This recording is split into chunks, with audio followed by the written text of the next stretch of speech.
Hey everybody, welcome back. Thanks for watching that break. So we are in fact going to be starting here with Zest versus Neeb PvP. But I do want to remind you guys about the match arena that we got going on. First, big thanks have got to go out to 47ness and Alis, as well as Laser SDQ, all donating some hard-earned cash. 47 is $15, things saved. Alis with an ace Kate, and Laser SDQ, as always, supply drops some support and walks away. But there's a lot of codes still available on the match arena page. In fact, wow, I've loaded this page with what is possibly the greatest frozen zombie grub I've ever seen in my life. In fact, let's zoom in on that.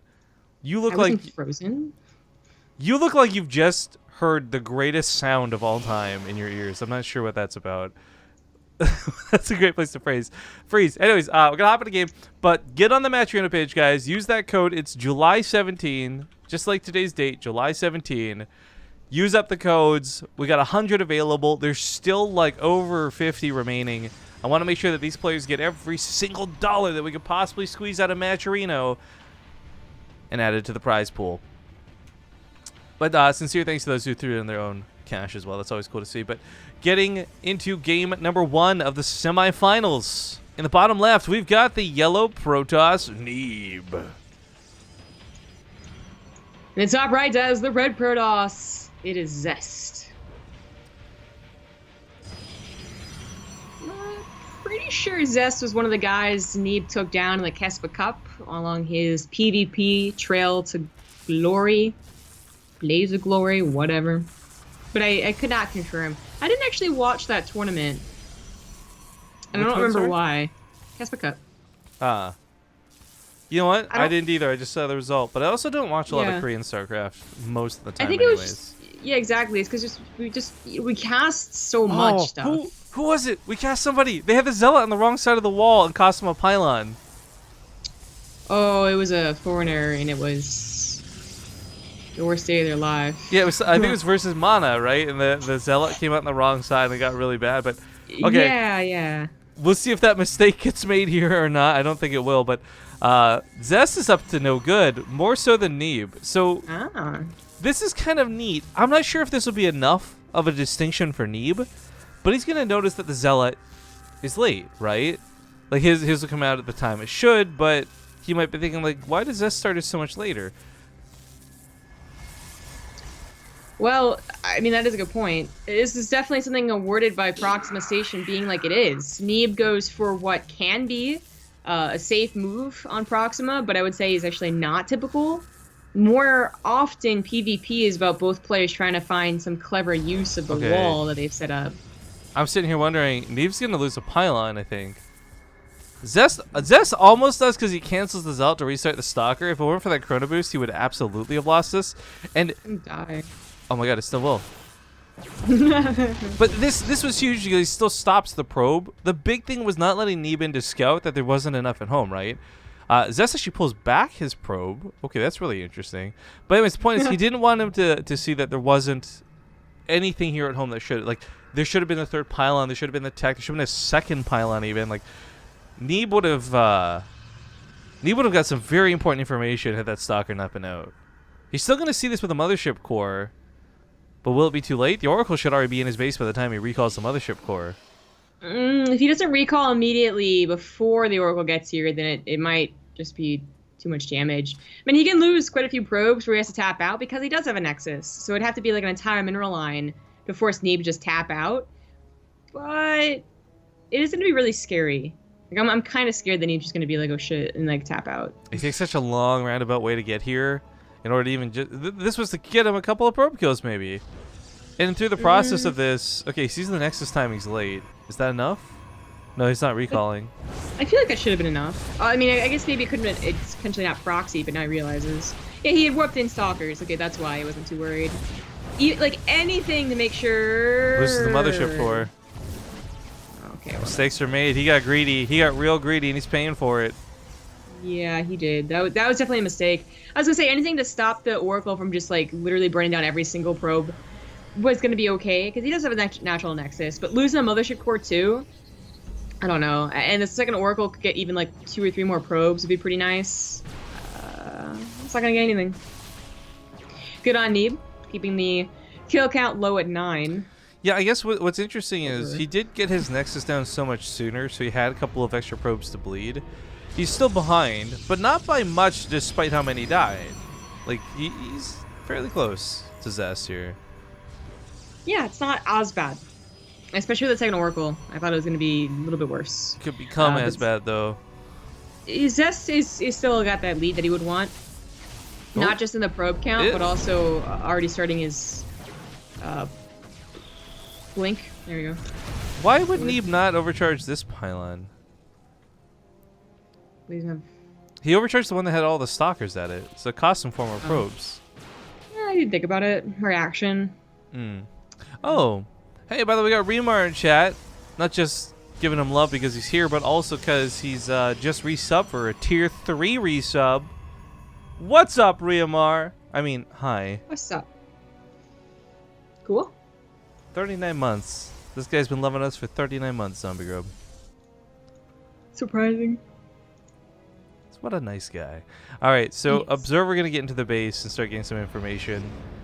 He'll most importantly see the stalker count at the front, so he knows there is a ground army, and this wasn't Zest playing super greedy behind it.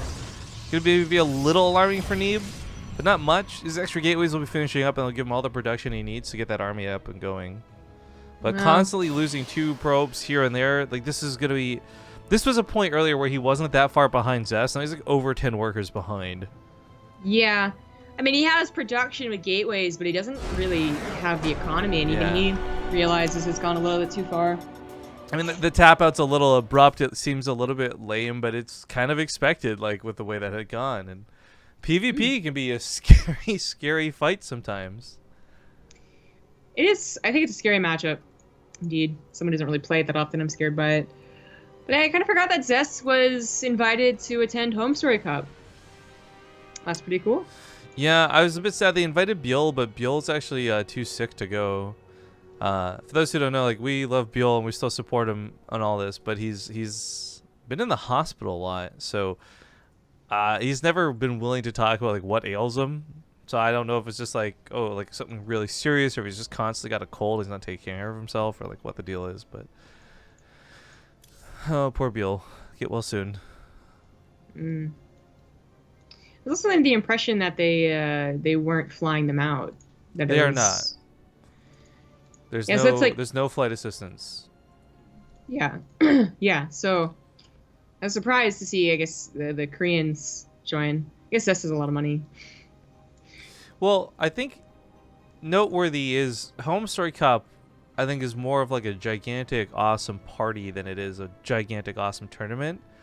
And that's not a negative thing. That's a huge positive. So I think for some of the Koreans, I know that the year we went, especially with partying and others being there, it was definitely more about the party than it was about the games. Like, the thing we can never say publicly is like, we know why partying lost so badly, and it was definitely because of the party.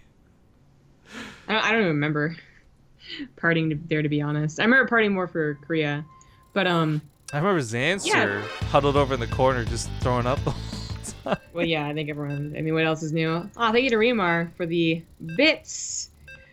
But I was gonna say that, like, you know, it's still like $1,000+ to go to Home Story Cup because you really liked the party. I guess it's like it is such a rare thing. It's kind of worth it. But okay. Yeah, it is. Quickly, first off, yes, to reaffirm, thank you, Riomar, for the bits, the new bit boss. Make sure to claim all your new powers, etc. But, buddy, Riomar, this is absolutely me begging for some shilling. If you wouldn't mind donating like $2 just to bump off this name, I'd really appreciate it. But, okay, game number 2 kicks off. And in the lower right, he's behind. It is the yellow Protoss, Neeb. In the top left as the red Protoss, he is Zest. Do you know the story behind the 11-year-old that you played with? No, but I remember that time where you talked a lot about 12-year-olds. Right. Okay, this is actually sort of connected. So, I'm streaming PUBG on BaseTradeTV because there's just nothing going on for 3 days, right? Oh. Well, you know what? That timed out well. He hasn't heard this on delay yet. So thank you, Riomar, for just being a god. $5 is getting rid of the current recent donor. Have a great day. That's Phoenix 636. Oh, was that Phoenix? You're right. Thank you, Phoenix636. I just assumed it was Riomar because of the timing. Sure. Yeah. Thank you, Phoenix636. I don't want to take anything away from you, man. I'm sorry for getting your name wrong. But the story behind it real quick is we were complaining about that clip and people were like, Rifkin, you can't talk about kids. And then I queue into PUBG and there's like this 11-year-old like British kid. Oh. Like, and the worst part is like he's sassy, right? Like, I'm like, so you having a good time not being in school right now? And he's like, you think I'm an American? Like, I'm like, God damn it. I mean, they have summer break too, which is not as long. Well, I'm not sure if he was British. Maybe he was like actually Australian and it's like winter break for them. I really don't know. But the point is, like, I'm sitting there on mic with an 11-year-old and I can't say anything to him out of fear of the fact that he's 11 years old, right? Like, no, I actually understand that. The one time I played CS:GO, you know, of like the 5 times I guess I played it, there was like a kid. There's like a couple of kids on it, and I just was like, feels weird. What's making me sad is that it's not updating. It still says his name there after Phoenix donated. Rip. But that actually reminded me, we were seeing, by the way, a Stargate Nexus versus just a Nexus into We'll See from Zest. But I managed to watch a couple good movies on the flight. I took Japanese Airlines to Japan. Out of all the choices, there's a couple cheaper ones, but it was still last minute. It didn't really matter who I chose. They're really nice. If you ever want to like use them, like you should. It's really, really nice. But they also had a good section of movies, and I was watching some like serious downer movies, man. Like I don't believe in the Catholic Church. Not that I really believed in it in the first place, to be honest. But now I believe it even less so, and I don't believe in America's government when it comes to Wall Street. What? Where did all this come from? I watched The Big Short, which is a movie about the housing crisis. Good. Yeah, that was actually a good movie. Yeah, and that was a really good movie. And then I was watching, I don't remember the name of it, but it was a Academy Award winner movie with like Mark Ruffalo and a couple other like really popular names, and it was about the Boston Globe, like, and how they found out about the mega like pedophile ring that is the Catholic Church priests. And I was like, uplifting. Uplifting stories. I feel like they're both really good. It's funny because if you really wanted to undermine America, North Korea, that's how you would do it. Show them those kinds of movies. Oh my God, what if they're being funded? What if South Korea is actually part of North Korea and we just never knew it? It was all a front. Oh, it all makes sense now. But no, those are good movies. I suggest both of them once you figure out what the other one was called. I just remember The Big Short because I thought it was such a weird name, right? Because I didn't know anything about like it's anything, an oxymoron, right? So. Well, that too, but now I understand why it's called that because I had no idea what the terms were before I watched the movie. I thought the way they explain the terms is really funny too. Like getting like popular people to explain it, like layman's terms. Anyways. The adepts do transfer through, by the way, so Zest is going to get some kills here. Oh, the Final Fantasy music sounds so good when we haven't heard it in so long. Thank you, Riomar, for the 1,000 bits, dude.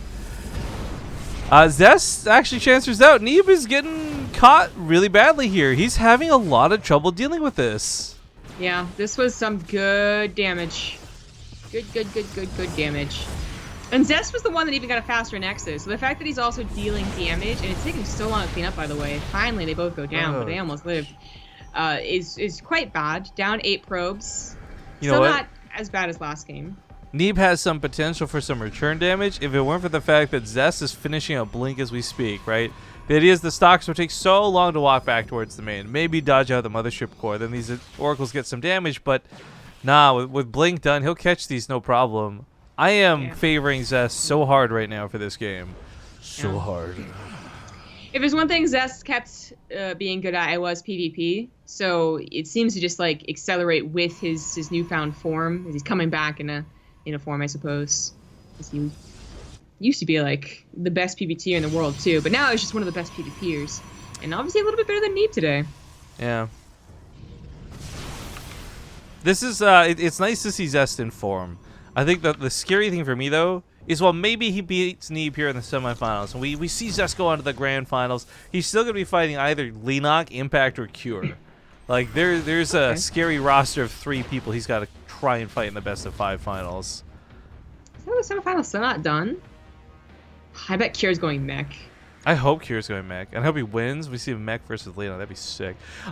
Side note, by the way, Oh, thank you for the Twitch Prime sub. As I'm about to talk about chat. Vod's Clowns. It just sounds German. Klaus. Hey. No, Riamar throwing in those bits. First off, really appreciate it again on Riamar. But I love bits, guys, so much. Like I'm really gonna emphasize it. We got fun things like GatherBot. You got the donations you can do, but bits make the world go round for us because it makes Twitch happy too. And then being a primary sponsor of the BTSL, it's always a good thing to see. So I am gonna take this time to sell out and say, if you are looking to throw some money at BaseTradeTV one way or the other, bits is definitely the best way to go about doing it. Good stuff. And you get the coolest reward, which is the Final Fantasy sound. Plus, you can use our custom tree remotes, which are cool. But also, Riamar, on top of all this, threw $33 into today's prize pool, rounding us off at $200 exactly. But there's still a ton of codes remaining. So make sure to use the code July17 until they're all used up, guys. But $200 for today's prize already set. Feels really good, man. Thank you, Riamar, for topping that off.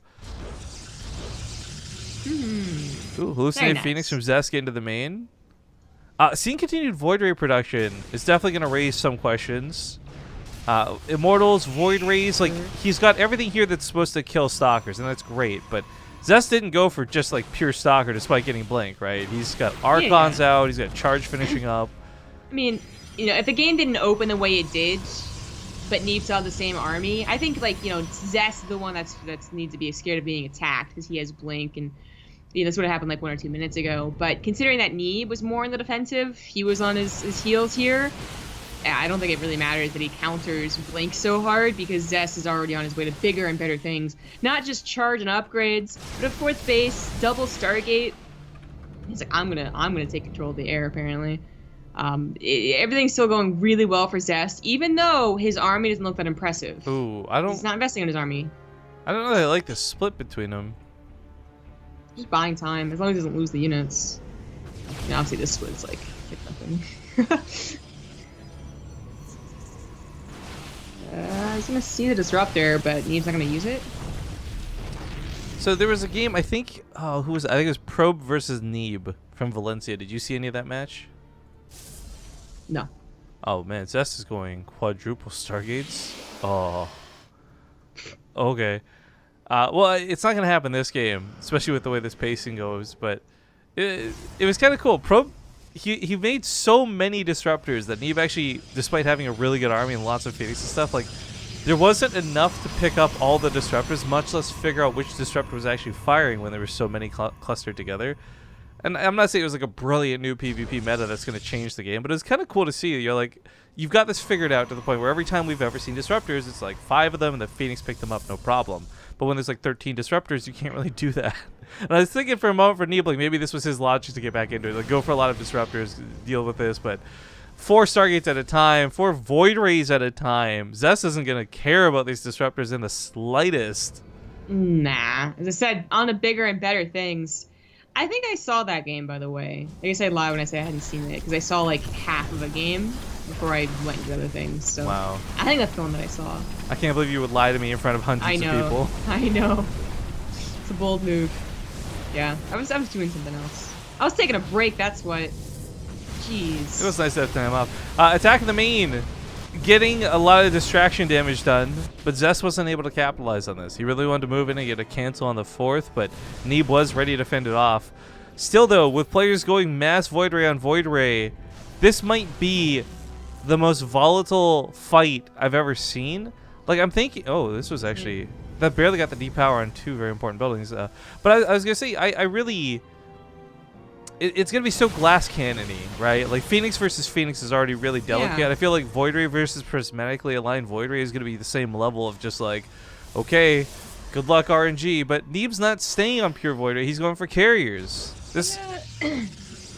Okay, first of all, yeah, that's a really good point. Moving on to carriers instead of Void Rays, and I think this is like an even better point, like added on top of what I was going to talk about, which is just that, you know, Void Rays is Void Ray, usually just who has more Void Rays. But I'm wondering about what the micro is going to look like, because one of the best things you could do was trick them into overcharging and then just run away. Even more so now, because overcharge makes you so slow that even like when you overcharge, you can't really retreat either, realizing that they're not going to take the fight. So it's going to be kind of tricky for both of them to decide when exactly to do that. And the carriers may even have a better opportunity to micro against them because of that slow. Oh man, just the idea of carriers microing against Void Rays makes me kind of sick but happy at the same time. I do like the Stalker micro though. That was pretty good. Picks off one of the Immortals and gets out of there without losing any, I think. And if you haven't seen how slow they get when they overcharge, because I guess maybe Voiders aren't that common. Got to see it for a They're second. Pretty slow. Yeah, it's like a Queen off creep is what I best related to, I think. Although I would be wondering what speed is actually comparable to. Either way, Stalkers on the right side do get pushed back. But this Void Ray can't. What are we at here? We're at 15 Void Rays to 6. Zest should be able to melt through this, I feel. Yeah. I think he is hesitant, one, because of the Mothership Core, right? Whoa. I don't know if it's protection. Interceptors look like a whole new ship on the production tab, by the way. Yeah, I love seeing them. They look like they belong in Star Wars. So oh god! He is targeting oh god! Units down. Oh lord! There's the overcharge. GG! Well, that would happen real quick, didn't it? Oh, that was so cool. I kind of forgot the carriers explode into like that red too. Like that was really cool to see. But well played out of Zest. Aptly handles the foreign terror known as Neeb, and he'll move on to the grand finals where he'll fight against, as we said, either Lenok, Impact, or Cure. But we don't know the score because that game's still going on. Impact is in game right now. I see him on my friends list. So their third game going on for a while. I guess we'll find out the results hopefully soon. But it's been 20 minutes that they've been in match for. We'll go to a commercial break. We'll try and give them a bit of breathing time. And when we get back, again, it'll be Lenok versus either Impact, Zerg, or Cure, Terran. I'm hoping it's Cure personally. But hey, also, holy crap, while we were talking here, Unremitting, just because I was just moving to the page to check this out. Unremitting just threw in $51 to the prize pool. Can we get a big round of applause? Him, Riamar, 47s. Like, let me just actually screen region this. Give these guys some real esports hero time. Make that full screen. Dang, with the help of these folks, these fine folks here, these are people who didn't just use promo codes. They used some hard-earned cash. In doing so, it's brought the prize up to $255. But before we, I guess, go to commercial break, if you guys could do me a favor, let me just log out. I'll show you how this works from the get-go. First time on Match Arena, not a problem. Top right, hit sign in. This will use your Twitch account to sign in. Don't worry, guys, they're not stealing information. There's nothing irregular here. We've been using and partnering with these guys for almost 2 years now. No issues so far. If you go to there, click contribute, even if you don't have money, you don't want to give your PayPal, you don't want to put your credit card information, that's fine. All you got to do is type in July. Oh, thank you for whatever that was. July. Whoops, I can't spell July. JULY17 to add $1 to the prize pool. Won't cost you a thing. The money comes from Matcherino. It's their way of investing without giving the money away totally for free. Their cost is like, hey, thanks for coming to the website. Thanks for using our website. Here's $1 to the players and to the tournament. So please help us out, guys. Use up all those codes. There's 100 available in total, and I think we've used about half. Riamar just bought everybody in chat 15 mystery bags with a $50 fucking dollar. Esports Heroes really coming out of the woodwork this morning. He memes too. Hi. But 15 mystery bags for everybody, $50 in our pocket. Thank you so much, Riamar. If you guys want to start opening those mystery bags, see if you can get some good loot. I actually finally got something good. I got an unstealable item called a boomstick that apparently gives me +3 range for the next time we do a zombie attack. I don't know what that means, but I'm assuming it just gives me a better chance of survival. That's what it sounds like. But we'll do like our commercial break, as I said. Quick note too: if anyone kills Riamar before the stream's done today, we'll let them pick whether they want to do the zombie apocalypse or the arena fight. Thank you to Eric Me, is his name for 34 months now. Says hi. This will be my last month subbing now. Oh, it's probably because I can't pronounce his name. I don't even need to read it. No. Says, haven't played or watched StarCraft 2 in over a year now. Thanks for all the fun and good work. Great to see your progress. Maybe I'll return later. Oh man, you know what? That is the most heartbreaking message when you know somebody says, you know what, I'm done with StarCraft. But you know what, man? 34 months you've supported us. 34 months you've helped make StarCraft happen. At least you're on this channel. So please know that you go with a warm farewell. I hope you'll come back. I hope the game becomes interesting enough to attract you back. But I thank you so much. And please don't ever feel alienated from chat. If you guys ever have to unsub for any reason, like everyone gets the stigma of like, well, I'm not subbed, I shouldn't be here, blah, blah, blah. Don't feel that way. You're always welcome back here. But like I said, commercial break. Players just got out of a game. We'll tease you for now. We'll let you know who won when we get back. We'll see you soon. Thanks for watching.